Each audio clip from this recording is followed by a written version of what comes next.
It's DTS 197. We have an updated roadmap, information on DLC 2's official release date, some Borderlands 3 likely release information, and Warframe's DevStream 109 to cover. All that and more coming up.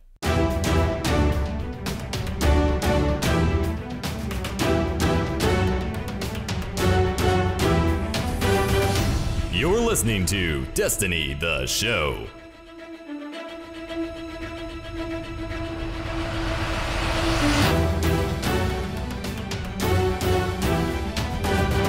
What is good, everybody, and welcome to the DTS podcast. I'm BBKDRAGOON. I'm joined, as always, by my great co-host, Ditty. What is up, my man? How was your week? And let's just get into things like, what did you play? Played a lot of Borderlands. I got back into Overwatch as well. I took about 3 or 4 week hiatus from the game because I was just so frustrated, just needed a break, and had some fun games. So that was How's nice. the New Game Plus run going for Borderlands right now?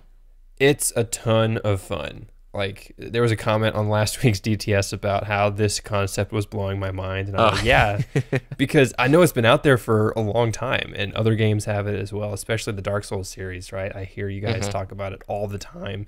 And this is like my first true New Game Plus game experience. And it's just so much fun because there's newer enemies that we haven't seen before. Like, there's the Goliath enemies, right, in Borderlands, and the upgraded versions are like juggernauts and they're super hard to kill, and it's just a ton of fun because I have this piece of gear. I have this shield, right? I'm playing as a necromancer, and for those of you who play Borderlands 2 know what that is.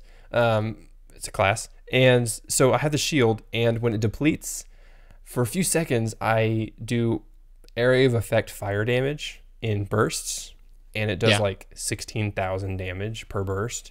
Wow. And so what I'll do is I have this shotgun that does splash damage. So I'll just run up to the first enemy, shotgun them in the face at point blank range. It depletes my shield, and then I just run around the area just doing tons of fire damage. It's really funny. Nice. That's very cool. And your fiance, what class is she playing? She's playing as a siren. Okay. And so she's always played as the siren, always loved the siren, and she's spec'd it out to be more of a team player. So there's lots of healing and lots of phase locks and lots of, since I like to run around a lot, I go down quite often. Yeah. So she has an insta-res on me all the time. You guys are a perfect little combo. That's nice. Yeah, I'm just the chaotic little minion running around, and she's the medic. Totally. I tried out Elder Scrolls Online this week for the very first time. That's right. I've had a handful of viewers asking, hey, have you tried it? And I've never actually tried it yet, so I'm a big Skyrim fan. I liked Oblivion. It's cool. I would say I'm 5 hours in, so I'm way too early to give any sort of indication about what I think of it. It's like half MMO, half Elder Scrolls game, and they kind of meet in the middle. The music is exactly what you'd expect from Elder Scrolls. It's so freaking good, dude. All right, today's show, man, some interesting stuff. We had the official release date of Expansion 2. We have information coming in the form of PvE upgrades for enemies getting tougher, but maybe giving us some more room as players to push out more damage. And then we have Warframe DevStream 109 talking about a new game mode coming to Warframe very soon, as well as the new Korra frame, and then a likely release date for Borderlands 3. So why don't we get into things right away?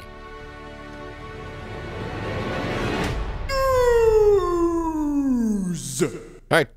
TWAB was updated. Ditty, the development roadmap has now laid out some further timelines past update 1.2.0. Why don't we look at the new cards for summer and September being the next stuff coming on this roadmap thing? Yeah, so summer was kind of a big question mark in the previous roadmap. It gave us everything leading up to May, Expansion 2, and then September, a detailed September. So like what's happening in between there. They are thankfully doing a summer update. And in that summer update, they're doing a new seasonal event, probably Sparrow Racing League, SRL, but that's going to be my prediction. They're doing faction rally improvements. They're adding bounties and PC clan chat, and then a stretch goal of exotic armor sandbox changes. And then this September, which confirmed kind of what we predicted last week for the Taken Queen expansion. September is Season 4 starting point. You get gear collections, records, weapon slot changes, weapon randomizations, and more yet to be revealed. So September is likely going to be your Taken Queen expansion timeframe right there. There's something missing now, Ditty, from the development roadmap. Do you know what it is? I read about it and then I forgot about it, so I have no idea. Prestige Eater of Worlds. Oh, yeah. It's not on here anymore. So questionable. Meh. When are we getting that? I don't know. Give me a Warmind raid, por favor, with season 2 or expansion 2, start of season 3. So, like we talked about last time, yes, Warmind is the name of the next expansion. It comes on May 8th. Ditty, I think you win. I said May 15th, and you said the second Tuesday of the month. Is that the second Tuesday of the month? It is. Oh my gosh. Fortunately, the second Tuesday of the month, and I did say they don't like releasing stuff in the first 7 days, so they chose the 8th day. Happens to be a Tuesday. May 8th, Warmind DLC. There you go. There you go. And the reveal stream on April 24th. Developers from Bungie will be on the hot seats. Yep, along with some representatives from our new partners at Vicarious Visions to talk about this new adventure that we created together. So Vicarious Visions are the guys who are doing the heavy lifting, I'm imagining, with this one. That's one of 2 studios that Activision has under their umbrella that they tasked to help on Destiny 2, the other one being High Moon. And the piece of artwork they released with it, Ditty, looks like a big Siva cube, does it not? Yeah, it definitely does. It's definitely the Warmind architecture that we all know and love from Destiny 1. And there's a 4K resolution as well. So for those of you who need a new desktop background, or if you are still like the majority of the world and have a 1080p monitor, you can have that one as well. Mars, Mars, Mars, give me Mars. But Chris Barrett, give me more than just a short little campaign, and I might be happy. Yes. All right. Yes.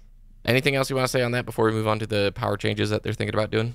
I really hope they don't reveal too much in the reveal stream next week. I personally really don't want to watch it, but of course I'm going to, because I want to go into this just totally dark. But unfortunately, I just get lost in hype a lot of the times and just watch it anyways. Yeah. I'm hopeful, but I don't expect anything substantial until September. I don't think they're going to do many big sweeping changes this time around. Taken Queen is probably where we'll see a lot of major improvements to some of the game systems in Destiny 2.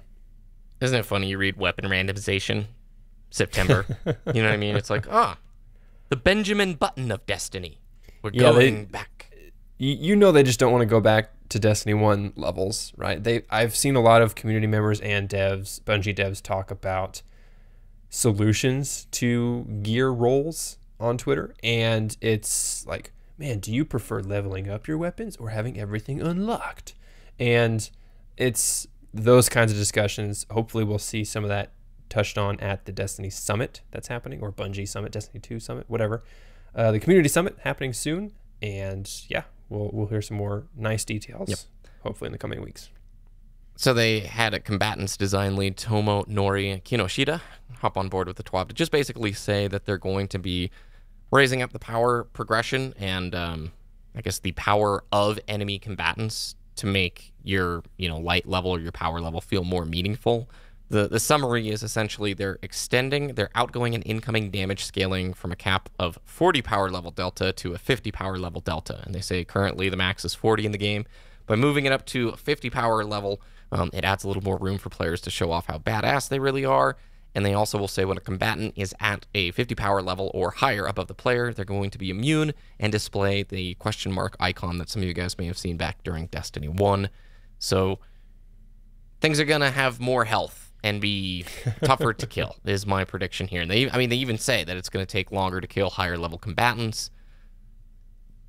Sure, I mean, every time you come across an expansion, push the difficulty a little bit further out, but also give us powerful things again. We're just starting to feel more powerful in PvE, so I feel like they're kind of they keep moving that mile marker out just a little bit further as soon as we get a little bit closer. Nope. Gjallarhorn 1.0 was a mistake. No, it was not, Bungie. It was fun to melt things.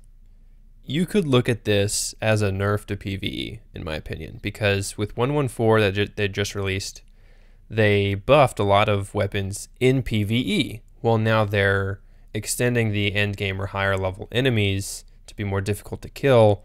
That's kind of, I don't know, backtracking in my opinion. But I always thought it was too easy in the end game anyways, so I guess this is a nice change. My big question is, why should I care?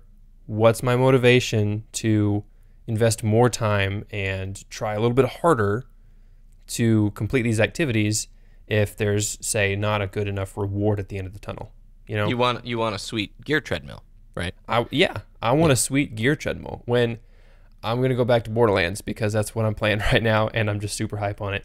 When I kill a really badass enemy, most likely there's a chest at the end of that room, and in that chest is a better piece of gear. Guaranteed. Almost every single time. And there you go. I said guaranteed and then almost every time, so it contradicts. Whatever. 60% of the time, it works all the time, Ditty. Exactly. You understand what I meant. I know you. I get you. It's like there's not that feeling in Destiny 2 currently with the in-game activities. I don't think it's good enough yet. No, rewards. They still got to nail rewards down. Yep. Man. Every single kind of investment style game, you always need to make things a little bit harder and continue the push forward. So if they're making the enemies a little bit more challenging as our light level goes up, cool. But I'm with you. Reward culture needs to be looked at heavily, and they need to figure out what the investment loop of this game should be. It still feels like, especially when we're talking about those conversations on Twitter from some of the devs, I'm nervous because the conversations still seem to be in a very premature stage. It doesn't seem like they're very far along down the road of like, hey, we are working towards this new reality. After the last, so I've been playing Fortnite like regularly for about 3 weeks now, maybe. And that battle pass, dude, it just pains me every time I see it because it's so engaging, right? It makes me want to hop in and play every single day, do my daily challenges, get my stars so I can keep pushing it forward. I've got this long chain of things, like I get that skin at that mark, I get 100 V-Bucks there, I get that cool emote at that point, and I just look at Destiny, I'm like, come on, this would be so easy to implement into your game. You've had the record book stuff before. You've got a game ripe for adding all sorts of cool stuff, and each season should just be, like, in my mind, each season is a new raid, a few new strikes, and lots of new gear that you have that season to go after and try and accumulate. Next season, new raid, couple new strikes, and you keep diving deep into it. I mean, you've been playing Borderlands now for a long while. You're still finding unique weapons that you've never had before that are fun to use. There is the potential for that in the Destiny world. So, I don't know. That's kind of where my head's at. Yep, exactly. Agreed. We're about 60 hours in and no end in sight, in my opinion. So Iron Banner 6v6 is coming this Tuesday by the time you're listening to the show. Ditty, I played some some Rumble with 6 people. It's way better. I really, really like it with 6 people. Whatever they did and modified and changed, it's cool, and you'll probably be seeing that footage on screen if you guys are watching the YouTube version of the show. So thumbs up. Who'd have thought 6 people in Rumble, Ditty, is the way to go? Man, well, apparently Destiny 1 knew. Sorry. Sarcasm. All right. Transitioning over to Warframe. Warframe had its dev stream 109 this last week.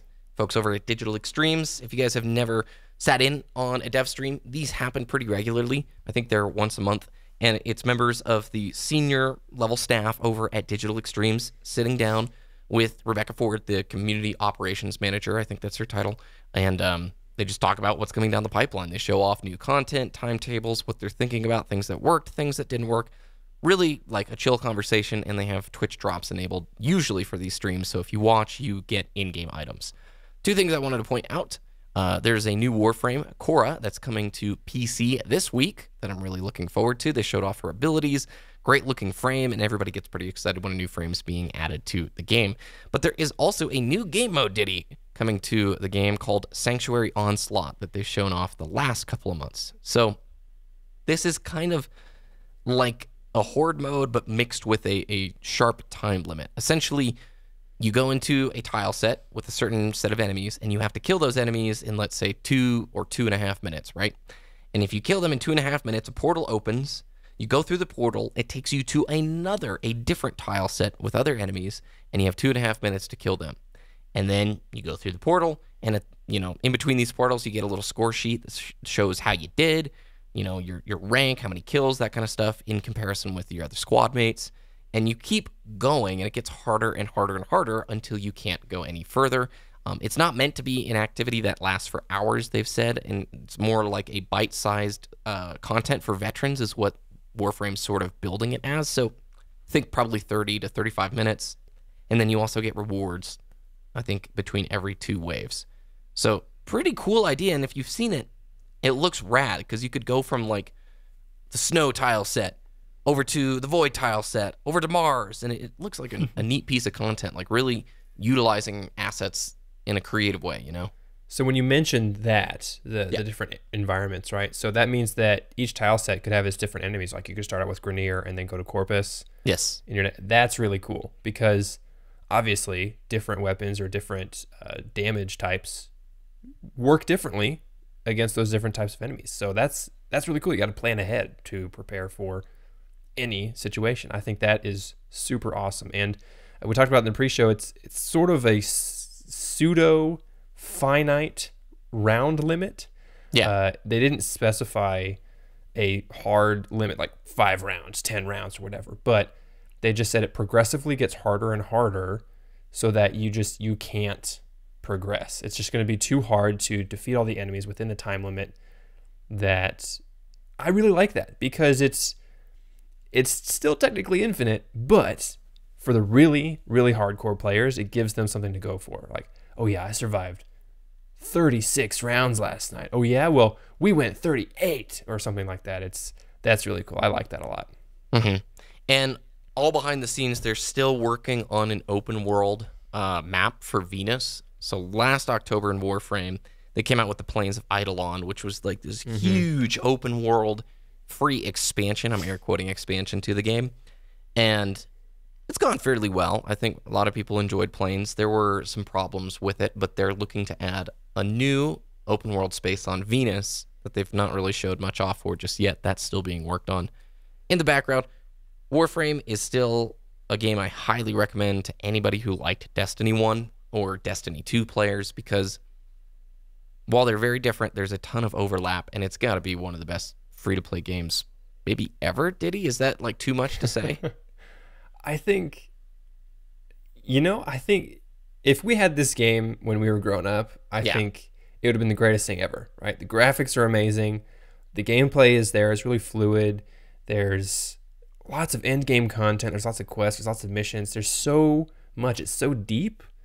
For a free-to-play game, it kind of blows my mind. So I would say it's one of the best free-to-play games out there ever of all time. It's very much Farmville. That would be like my two words of caution with Warframe, okay?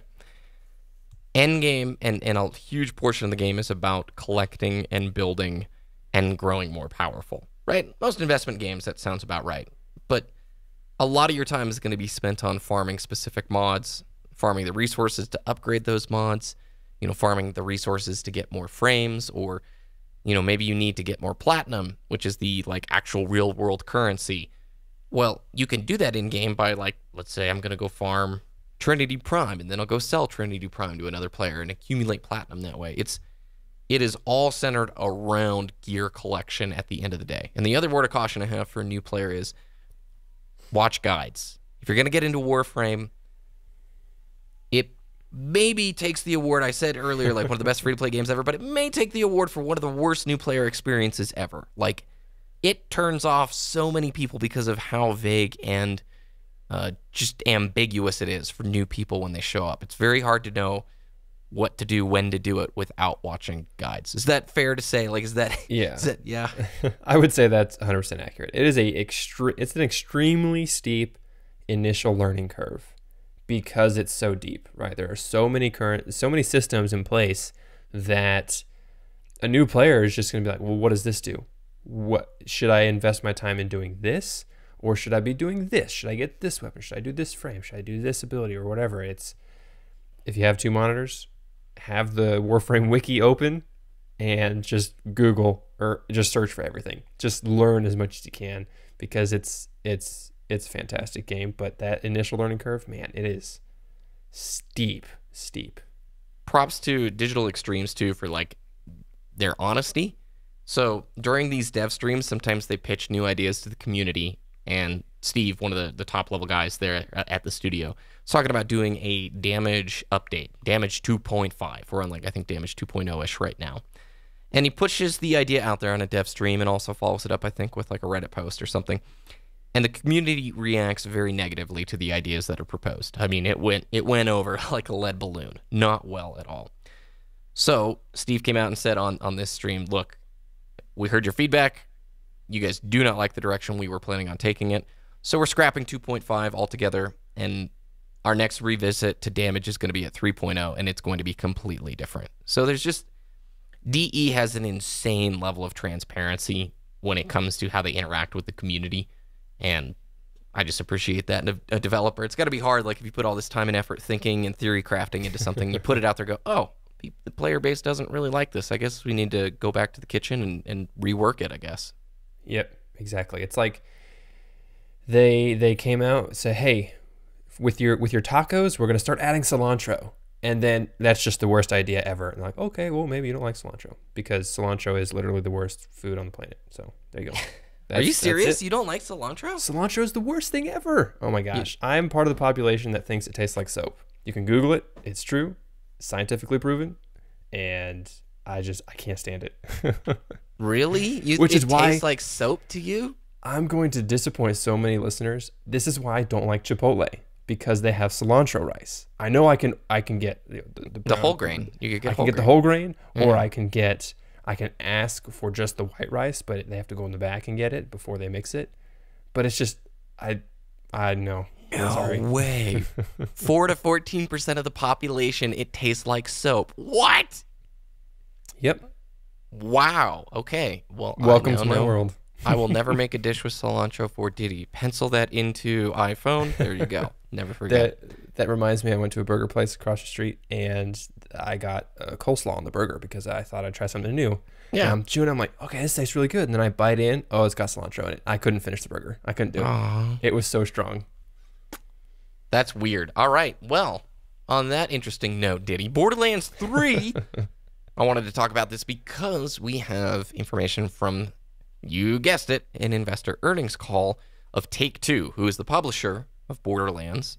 It's also the publisher of Red Dead Redemption, like BioShock, Mafia, XCOM. I didn't know they had Red Dead Redemption under their umbrella. I know they used to publish, I think, GTA games, but Rockstar self-published GTA 5, which is insane in and of itself. But right. I'm going to pull a quote here from Take-Two CEO Strauss Zelnick said, "A highly anticipated new title from one of 2K's biggest franchises is in development for the fiscal year of 2019. It is October 2018 to September 2019. This is a claim Zelnick repeated in August. Then in February of this year, Take-Two issued a press release announcing that a highly anticipated new title from one of 2K's biggest franchises is coming out during fiscal year 2019. In other words, this could very well be Borderlands 3 with a release date somewhere near March 2019. And of course, Ditty could be all the way back into October or November of this year. However, we do know Red Dead Redemption 2 was delayed to October 2018. So is Borderlands 3 a 2019 release, or do you think they push it, like, slotted in November of 2018? I know what you hope, but what do you think? So obviously I hope it's going to be this year because, like you said, fiscal year 2019 starts in the middle of this year, right? Yeah. But because of the simple fact they have Red Dead Redemption 2 releasing later this year, I don't think it's going to be 2018. I do think it's going to be like March 2019 for Borderlands 3 because... I mean, unless they want to put them against each other in the market, which I don't think would be smart because they're publishing both. Yep. But I think the realistic and reasonable expectation is Borderlands 3 early 2019.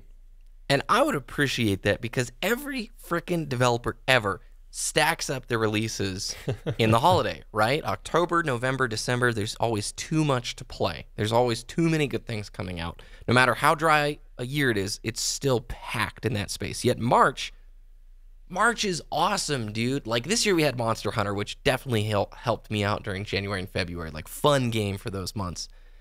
Some of my favorite games come out in March because I get the chance to try like story stuff. Like Horizon Zero Dawn was late February last year. And Nier Automata, I think, was also February or early March. Two of my favorite games, like, ever in the last 5 to 10 years. And then we've got God of War coming up, which that's been getting, like, 10 out of 10 reviews, dude. Have you seen that? Yes, I am super excited about God of War.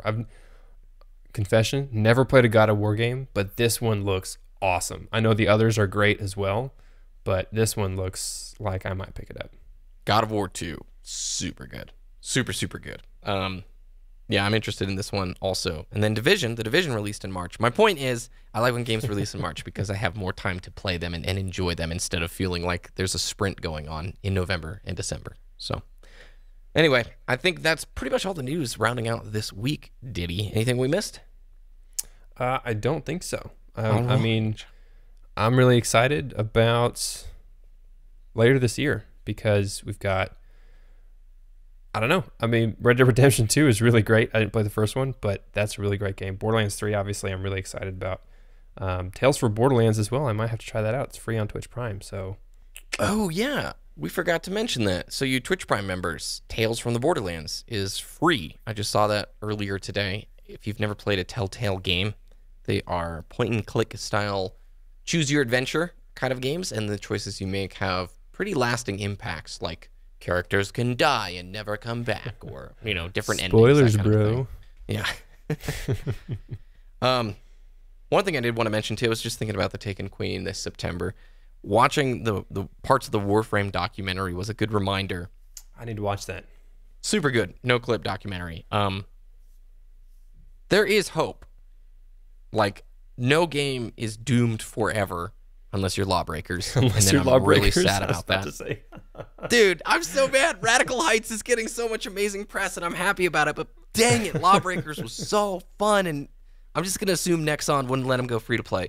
Off topic. Anyway, bringing it back. It's never too late to make a radical 180. And I think there's still a large community of people who Destiny 1 was a hobby they really enjoyed, who want that kind of hobby back.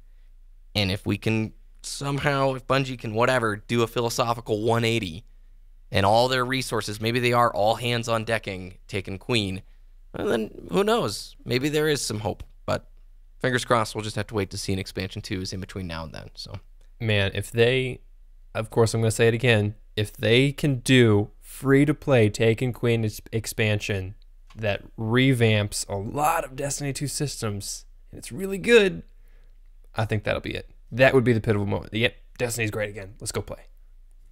But Mr. Krabs, I like money. That's my favorite meme, and it works for I mean, like, Activision is full on Mr. Krabs. I like money. Hello. Yep.